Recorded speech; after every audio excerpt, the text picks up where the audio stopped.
नमस्कार। भगवान शिव की विशेष आराधना कब करें?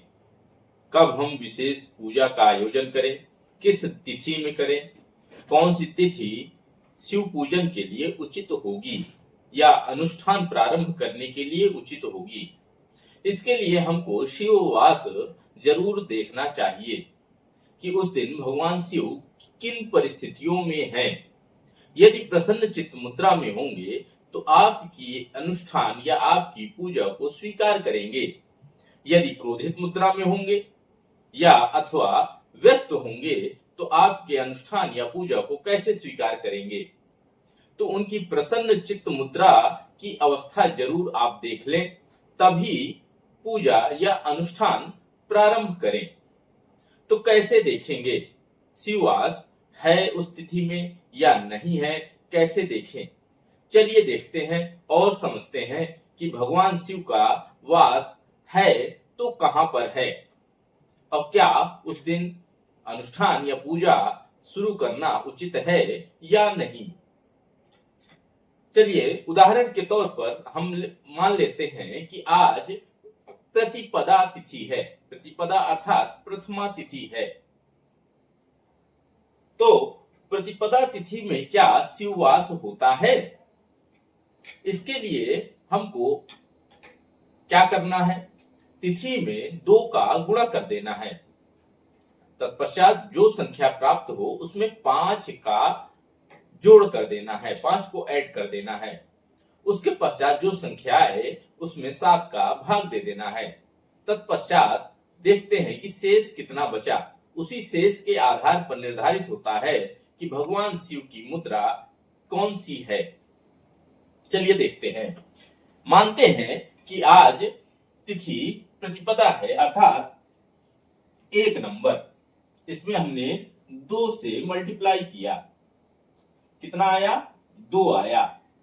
अब इसमें इस संख्या में 5 का जोड़ कर देंगे, कितना प्राप्त हुआ? 7 प्राप्त हुआ। 7 में 7 का हम भाग दे देंगे। शेष कितना बचा? शेष कुछ नहीं बचा।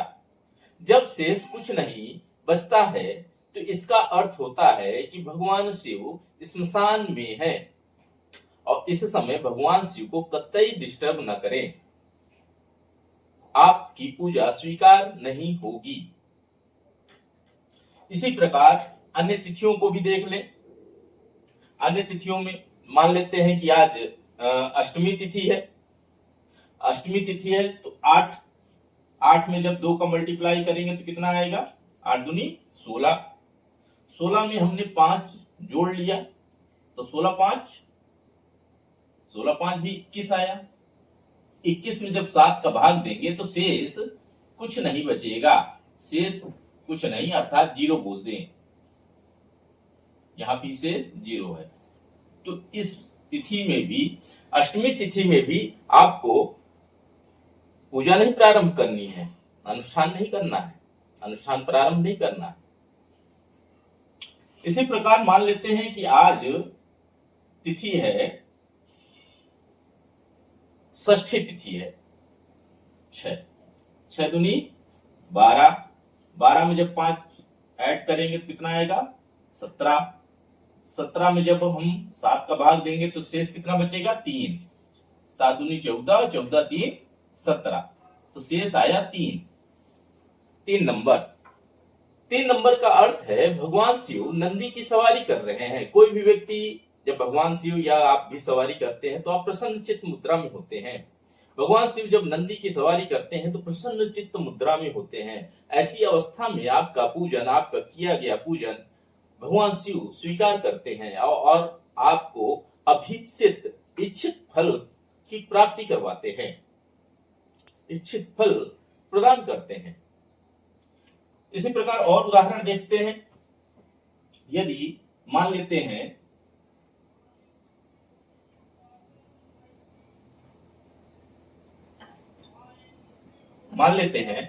यहां पे तृतीया तिथि है।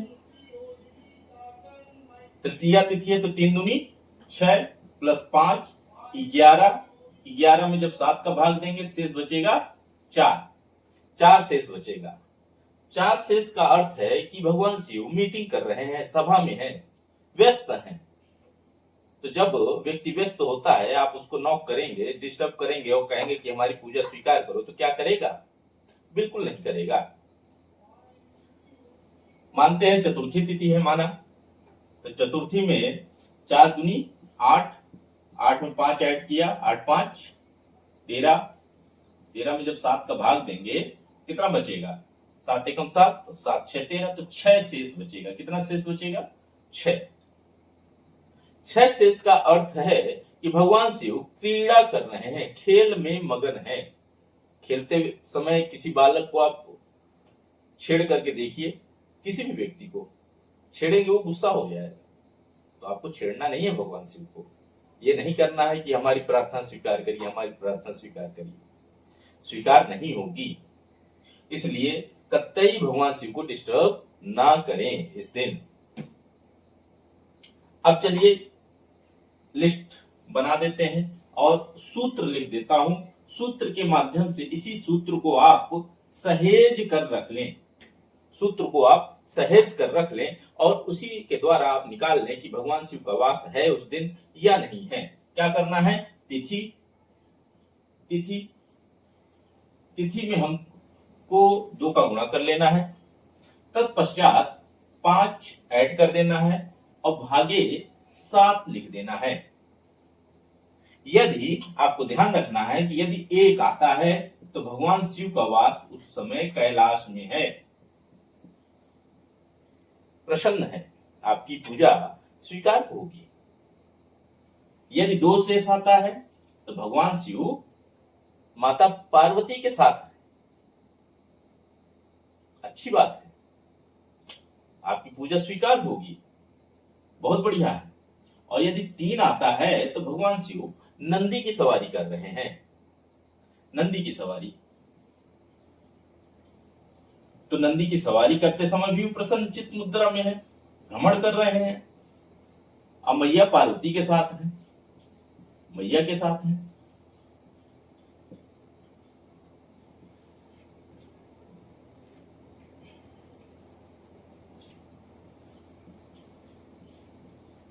पार्वती के साथ, मैया पार्वती जी के साथ। तो ये 3 संख्याएं यदि आपको प्राप्त होती हैं तो इन्हीं 3 संख्याओं में ही आपको कोई पूजन, विशेष पूजन या अनुष्ठान का प्रारंभ करना चाहिए। वैसे आप नित्य पूजा आप रेगुलर कर सकते हैं, लेकिन विशेष पूजन में शिववास का अवश्य ध्यान रखें। यदि यहीं पे 4 नंबर आ जाता है शेष, तो भगवान शिव सभा में है, सभा में है। 5 शेष आता है यदि, तो भगवान शिव भोजन कर रहे हैं, भोजन करते समय आप कतई डिस्टर्ब न करें। 6 शेष आता है तब भगवान शिव क्रीड़ा कर रहे हैं, और 0 शेष आता है तो स्मशान में वास कर रहे हैं, स्मशान में हैं। तो यदि 4 शेष आए तो आपको डिस्टर्ब नहीं करना है, 5 शेष में भी और 6 शेष में खेल रहे होते हैं। और जब कुछ भी शेष ना आए तब ये भगवान शिव स्मशान में वास करते हैं। इन अवस्थाओं में आप कतई भगवान शिव को डिस्टर्ब न करें। यह रहा शिववास से संबंधित एक वीडियो, और इसका आप ध्यान रखें, ये सूत्र आप सहेज लें। कभी भी विशेष पूजन आयोजन करें तो शिववास को देख करके ही आयोजन करें। इसी प्रकार नित्य नवीन जानकारी प्राप्त करने के लिए, ज्योतिष से संबंधित जानकारी प्राप्त करने के लिए जुड़े रहें आपके अपने चैनल एस्ट्रो विश्वास मिश्रा से। जानकारी अच्छी लगे लाइक करें, शेयर करें, सब्सक्राइब करें। धन्यवाद।